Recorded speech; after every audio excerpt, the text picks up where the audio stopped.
Hey there folks, and welcome to this video. And my computer sounded like it wants to spool up again, but let's talk about the week going forward. Let's talk about the next general notice. And we'll start off with what's going on this week. Gonna get my review out for NASCAR in Chicago tomorrow. Then on Wednesday, hopefully a whole year's review and WEC preview for Interlagos. There'll be previews on Thursday for the Berlin E-Prix and IMSA and Motorsport. Friday, hopefully, Supercars at Hidden Valley, because the Townsville stuff will be kicking off over the course of this weekend as well. Saturday, I want to do Super GT at Sepang, hopefully. But I might push that back to next week, depending on my availability to watch the race. I also want to try and get out reviews of the Berlin E-Prix. I don't know if I'm going to do that for both races on the Sunday, or for one on Saturday, one on Sunday. Most likely for the London E-Prix, I'll do two different ones. If the championship gets wrapped up on the Saturday E-Prix, which I don't think is actually likely now, I might do a review then. But I think it's unlikely. I don't think it's actually mathematically possible for Roland to do it now. But then the next general notice will be on Wednesday, because on Monday I want to get out a review for Interlagos, Tuesday a preview for Estonia, and ideally by then I can get my review out for the NERB 24, and then Wednesday, NASCAR at Sonoma review with the next general notice. Over on the other channel, I'm hoping to, well, I'll be doing my stream, because I'm pretty sure the next round of Motorsport UK is this week. I'm just going to double check that quickly, because we do have a bye week at one point. So, yeah, this Wednesday in Suzuka, then it's Imola, then a week off, then it's Silverstone at the end of July.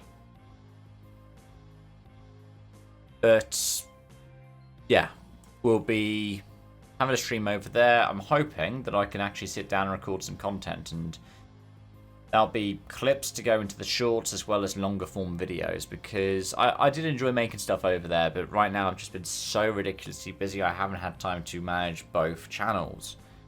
That said, I do want to step up with it in the summer, so ideally a video a week, potentially also a live stream, and a short probably every day ideally.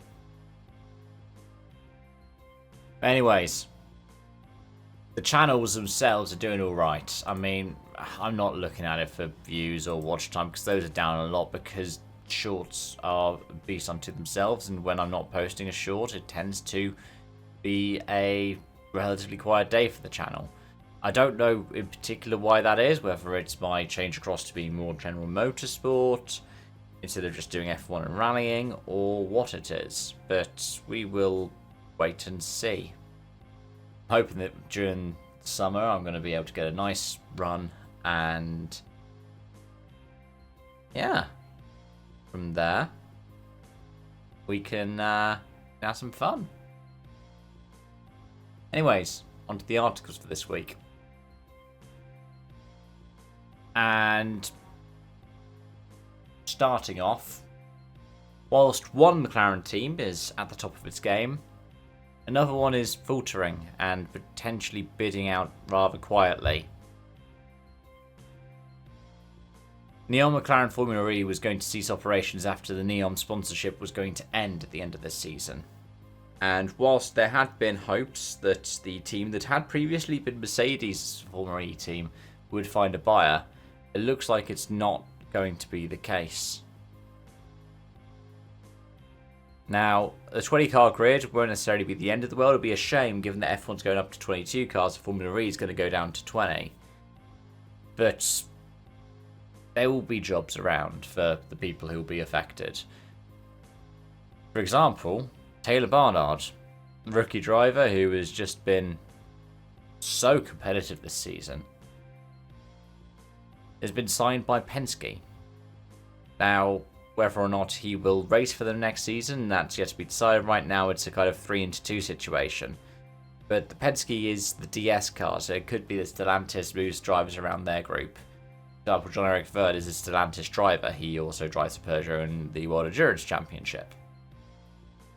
So that could be something that happens. The race speculated that he might go over to MSG, as MSG is likely to change from being Maserati MSG to Citroën. Either way, it's a shame to see a team drop off the grid. Especially a team that's got, the name of McLaren behind it. You would have thought with Extreme E declining and Extreme H taking over that Neon McLaren would be able to have the budget to put together the Formula E team. But unfortunately, despite the successes that Barnard and Bird as well have been having this season, it's not to be. Either way, let's look forward to something else in motorsport. Because recently, the candidate event for Saudi Arabia in the WRC took place. Now, we could be critical about Saudi Arabia all we want. You'll probably find me being critical about how it got this 10-year tender, which you don't usually see in the WRC, which includes, this season it being the season finale for its first event. And, yeah, the candidate event has only just happened. It's happening in the same year, which is also very odd. It doesn't usually happen. Feels like this fast-tracking thing, which lots of people are critical of the FIA for just more generally at the moment. The leadership of Mohammed Ben Sulayem, and we've seen that we've got a rival for the presidency emerging. I might do a special about the FIA presidential race, probably near at the time of the ballots. There's a lot of interesting stuff going on right now, and some of it I'm not going to cover today, but we can go on to cover in future videos. Either way, it was won by Nasser Al-Attiyah, who Dirt Fisher reporting wants to get into a Rally 1 car for the WRC event. And second place was Juho Hänninen, who has played a magnificent role in testing and development and driver training for Toyota Gazoo Racing. Hänninen compared it a lot more to Safari than something like, say, Rally Jordan or a Sardinia. It'll be interesting to see how the event plays out. I am actually quite interested to see how it will be, because from the pictures that I'm seeing, that description from Hänninen looks quite right. It doesn't look as much like it's likely to be something like we saw in Rally Jordan. It looks a lot more like something that you'd see in the Safari. Anyways, slightly more serious news now, which is that at the races reporting this, there were multiple incidents done to classic cars that were having a show run during the British Grand Prix weekend. One of them was 3 men trying to climb into, and I think possibly successfully climbing into, the 2019 Racing Point and causing damage to the car in the way that they got into the car.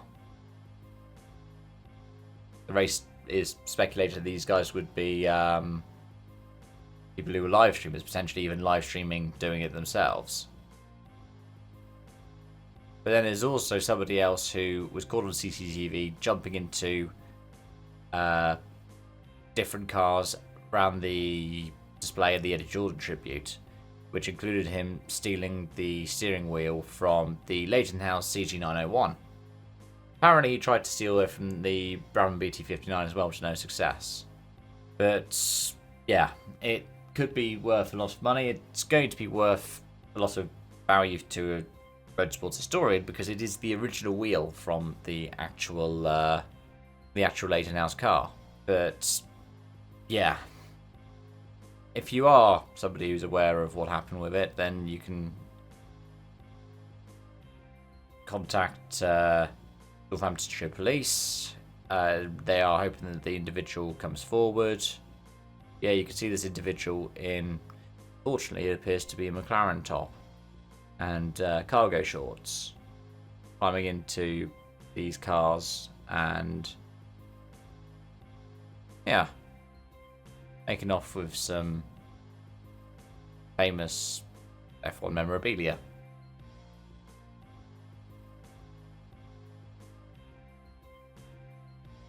Anyways, that's that for this video, folks. As always, thanks for watching and joining. And yeah, hope to see you again soon for more. Till then, bye for now.